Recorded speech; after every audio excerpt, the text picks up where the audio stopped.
혹시 요즘 별일은 없는데 괜히 기운이 없고 사람 만나기도 귀찮고 자꾸 뭐 하나씩 까먹는 일이 늘었다면 그건 그냥 나이 탓이 아니라 몸이 보내는 신호일지도 모릅니다. 오늘 영상에서는 많은 어르신들이 겪고 있지만 그럴 수도 있지 하고 넘기기 쉬운 건강 악화의 5가지 징조에 대해 이야기해 보려 합니다. 지금부터 드리는 말씀 중 하나라도 이거 내 이야기인데 싶다면요. 꼭 끝까지 봐주세요. 그리고 건강한 노년을 위해 이런 정보가 필요하다 생각되신다면 지금 구독과 좋아요 한번 눌러주세요. 그 관심 하나가 누군가의 건강을 지키는 데 큰 힘이 됩니다.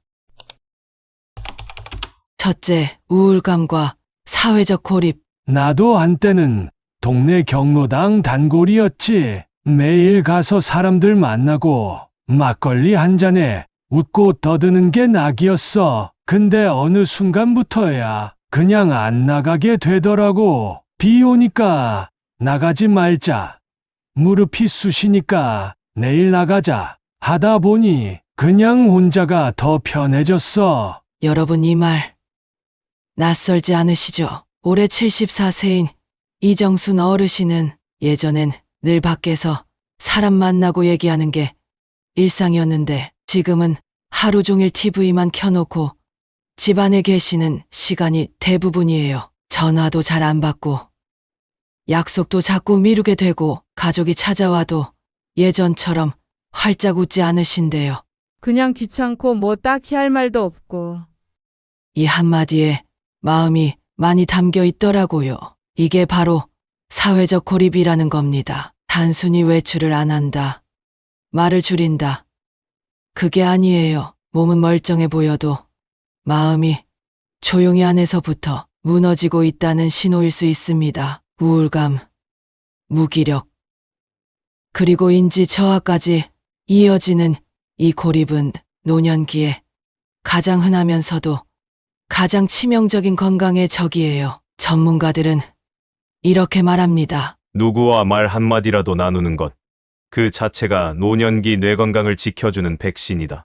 실제로 고립된 노인일수록 치매 발병률이 훨씬 높고 우울증으로 이어질 확률도 높다고 보고돼 있어요. 실제로 노인 중 약 10명 중 1명은 고민이나 아픔을 털어놓을 사람이 없다고 답했는데요. 이게 단순한 생활의 불편이 아니라 삶의 연결이 끊어지고 있다는 신호라는 걸 꼭 기억하셔야 해요. 이정순 어르신도 처음엔 나는 그냥 혼자가 좋아하셨지만 복지관 정기 모임에 한번 나갔다가 조금씩 바뀌기 시작했대요. 일주일에 한 번이라도 누굴 만나야 하니까 옷도 입고 나갈 준비도 하게 되더라고. 그게 살맛이지 뭐. 이 말씀 듣고 얼마나 따뜻하던지요. 이건 단지 외출 얘기가 아닙니다. 삶과 연결되어 있는가? 그 여부를 묻는 거예요. 혼자 있는 시간이 나를 편안하게 만드는지 아니면 천천히 나를 지워가고 있는지는 딱 한 가지만 보면 압니다. 오늘 나는 누군가와 어떤 대화를 나눴는가? 고립은 조용히 아주 천천히 자신을 무너뜨립니다. 그래서 더 무섭고 그래서 더 빨리 알아차려야 해요. 혹시 요즘 사람 만나기가 유독 귀찮고 연락이 와도 그냥 넘기고 말수가 줄어들고 계신가요? 그렇다면 지금이 바로 고립이라는 병이 시작되고 있다는 증거일 수 있습니다. 살아있다는 건 누군가와 연결되어 있다는 것입니다. 지금 그 연결을 끊지 마세요. 둘째, 수면 패턴 변화. 예전엔 10시면 잠이 쏟아져서 이불만 덮으면 금방 잠들었지. 근데 요즘은 밤새 뒤척이다가 새벽 3시쯤 돼서야 눈이 감겨. 그렇게 늦게 자니까 아침엔 못 일어나고 하루 종일 멍해. 올해 78세 김영수 어르신의 말씀인데요. 몇 년 전까지만 해도 아침 일찍 일어나 산책 다니시던 분인데 요즘은 밤낮이 완전히 뒤바뀌었어요. 밤에는 눈이 말똥말똥하고 낮에는 계속 졸리니까 식사 시간도 뒤죽박죽이고 기운도 없고 짜증도 늘었다고 하시더라고요. 문제는 이게 단순히 늦게 자는 습관이 아니란 겁니다. 노년기의 수면 패턴 변화는 건강이 무너지고 있다는 초기 신호일 수 있어요. 밤에 잠이 오지 않는 이유는 불안, 우울, 고립감 같은 심리적 요인이 많고 낮에 활동량이 줄어들면서 생체 리듬이 망가지는 경우도 많습니다. 하루 종일 TV 앞에만 앉아 있거나 햇빛을 제대로 못 보면 뇌는 지금이 낮인지 밤인지조차 헷갈려 합니다. 그 결과 밤엔 뒤척이고 낮엔 꾸벅꾸벅 조는 악순환이 반복되는 거죠.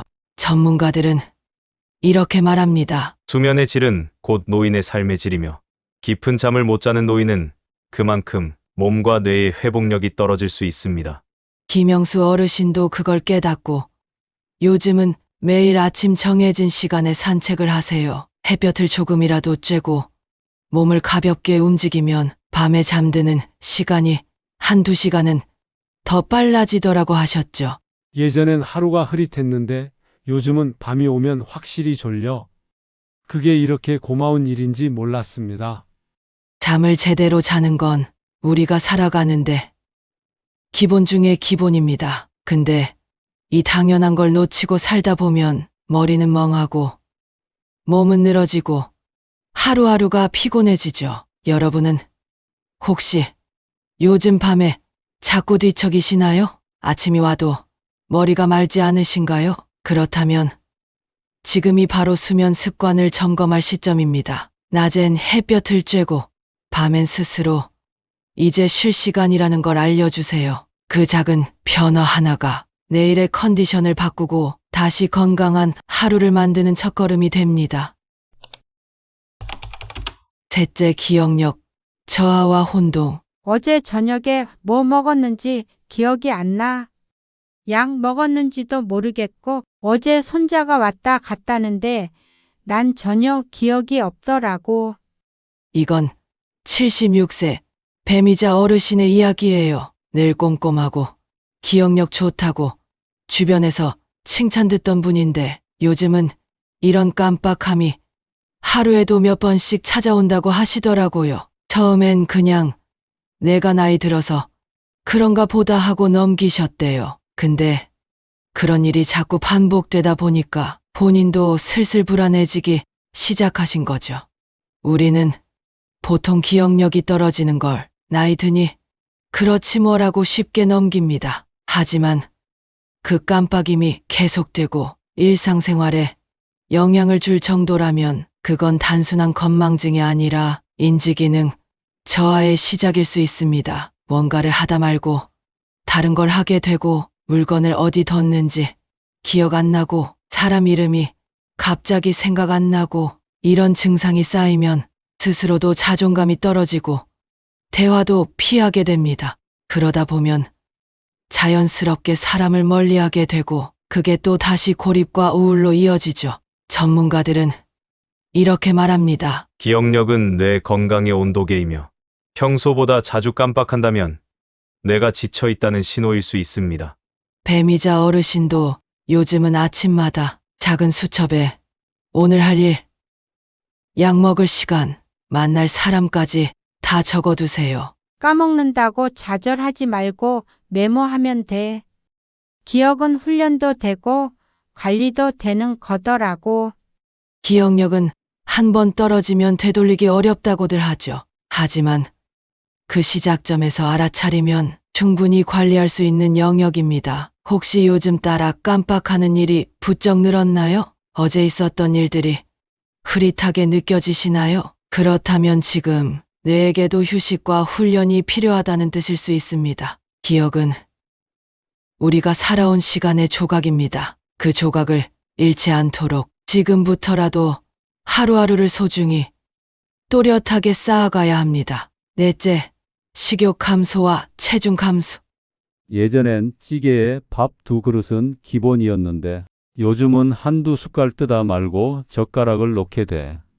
맛이 없는 건 아닌데 그냥 먹고 싶은 마음이 안 생겨.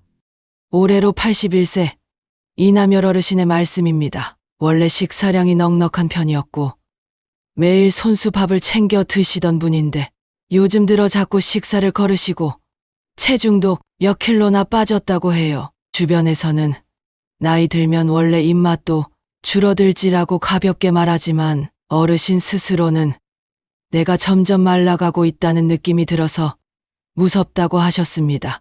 노년기에 식욕이 줄고 체중이 감소하는 건 흔한 현상이지만 이게 반복되면 단순한 변화가 아니라 위험 신호가 될 수 있어요. 식사를 줄이게 되면 단백질과 필수 영양소 섭취가 부족해지면서 근육이 빠르게 줄어들고 체력이 떨어집니다. 특히 고령자에게 가장 무서운 게 바로 이 근감소증인데요. 근육이 줄면 넘어지기 쉽고 회복 속도도 느려지고 몸이 점점 더 안 움직이게 되면서 악순환이 반복됩니다. 전문가들은 이렇게 말합니다. 노인은 먹는 게 곧 체력이고 체력이 곧 생명인데요. 근육이 빠진다는 건 삶을 지탱하는 기둥이 무너진다는 뜻일 수 있습니다. 이남열 어르신도 요즘은 조금은 달라지셨어요. 아들이 챙겨준 단백질 보충 음료를 하루에 하나씩 드시고 아침엔 간단한 운동 후 죽이나 죽순밥 같이 소화 잘 되는 음식으로 입맛을 조금씩 되살리고 계십니다. 혼자 밥 먹는 게 괜히 더 싫었는데 요즘은 내가 오늘도 챙겨 먹었다는 게 기특하더라고. 혹시 요즘 밥맛이 없고 체중이 빠졌는데도 그냥 지나치고 계신가요? 그게 시작입니다. 몸이 말하는 거예요. 지금 뭔가 채워줘야 해요라고요. 식사는 단지 배를 채우는 일이 아닙니다. 삶을 지탱하는 에너지, 건강을 지키는 기본 중의 기본이에요. 작은 한 끼라도 지금부터 다시 챙겨주세요. 그 한 끼가 내일을 버틸 힘이 될 수 있습니다. 5째, 낙상과 균형 감각 저하. 그날 사실 별일 없을 수 있었는데 집 앞마당에 물이 고여 있어서 발이 미끄러졌는데 그냥 넘어졌을 뿐인데 하필 허리를 다쳤지 뭐야. 그 뒤로는 밖에 나가기도 무서워졌어. 올해로 75세 조남철 어르신의 이야기입니다. 한 번의 가벼운 미끄러짐이 그분의 일상과 자신감을 모두 무너뜨렸죠. 병원에 일주일 입원하고 치료는 잘 받았지만 그 이후론 혼자 계단도 못 내려가시고 늘 누가 곁에 있어야만 마음이 놓인다고 하셨습니다. 노년기에는 낙상 한 번이 인생을 완전히 바꿔버릴 수 있어요. 단순한 멍이나 타박상이 아니라 골절, 척추 손상, 심하면 수술과 재활 치료까지 이어질 수 있죠. 무서운 건 신체적인 상처뿐 아니라 다시 넘어진다면 어쩌지라는 두려움이 마음을 마비시킨다는 점입니다. 그게 결국 외출 기피, 운동 부족, 고립, 건강 악화로 이어집니다. 전문가들은 이렇게 말했습니다. 노인의 낙상은 젊은 사람의 낙상과 다릅니다. 한 번의 사고가 회복 불가능한 후유증으로 남을 수 있습니다. 조남철 어르신은 이후 재활치료와 함께 집안에 미끄럼 방지 패드를 설치하고 매일 아침 거실에서 균형 잡기 운동을 5분씩 하고 계세요. 예전만큼은 못 걷지만 쓰면 쓸수록 이게 아직 내 다리구나 싶어. 움직이려는 의지가 중요한 거더라고. 혹시 요즘 자꾸 걸을 때 중심을 잃거나 혼자 걷는 게 불안하게 느껴지시나요? 그렇다면 지금이 바로 내 몸의 균형 감각과 근육 상태를 점검할 때입니다. 넘어지기 전에 잡아야 합니다. 낙상은 방심하는 순간 찾아오고 한순간에 삶을 바꿔버릴 수 있습니다. 움직이는 게 두렵다고 멈추지 마세요. 멈추는 순간 몸은 더 빨리 무너집니다. 오늘 한 걸음이 내일의 자신감을 지켜줍니다. 우리가 나이 들어가며 겪는 변화들 하나하나가 작아 보이지만 그 안에는 몸이, 마음이 우리에게 보내는 작고도 절실한 신호가 담겨 있습니다. 괜찮겠지. 나이 들면 다 그렇지. 이렇게 넘겨버리면 진짜 위험은 조용히 찾아오고 맙니다. 오늘 말씀드린 5가지 징조, 혹시 하나라도 지금 내 이야기 같았다면 그건 지금부터라도 건강을 다시 돌볼 때라는 뜻일지 모릅니다. 아니면 혼자 계신 부모님을 떠올리셨다면 그분의 하루가 요즘 어떤지 한 번만 더 살펴봐 주세요. 그리고 이런 정보가 필요하다 느껴지셨다면 앞으로도 확실하고 따뜻한 건강 이야기 놓치지 않도록 구독과 좋아요도 꼭 부탁드립니다. 작은 관심 하나가 여러분의 내일을 지키는 큰 힘이 됩니다. 건강을 지키는 일은 지금부터라도 시작하면 달라집니다. 오늘도 함께 해주셔서 감사하고 고맙습니다. 다음 영상에서 또 뵙겠습니다.